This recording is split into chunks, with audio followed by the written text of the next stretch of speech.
Welcome to my channel. How to fix Wi-Fi not showing up on Windows 10. 1. Restart your PC and router. Simple but effective. Restart both devices to clear temporary glitches.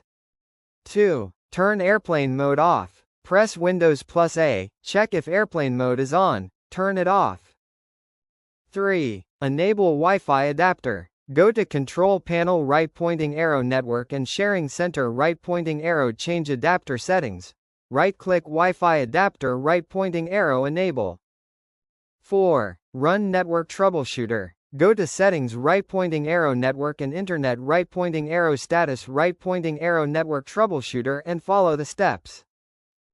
5. Update Wi-Fi driver. Press Windows plus X, right pointing arrow, Device Manager, right pointing arrow, Network adapters. Right-click your Wi-Fi adapter, right pointing arrow, update driver.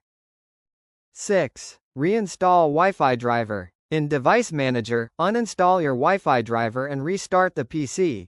Windows will reinstall it automatically. 7. Show hidden networks. Click the Wi-Fi icon, right pointing arrow, select hidden network, right pointing arrow, manually enter your SSID and password. 8. Reset network settings. Go to Settings, right pointing arrow, Network and Internet, right pointing arrow, Status, right pointing arrow, Network, reset, right pointing arrow, reset now.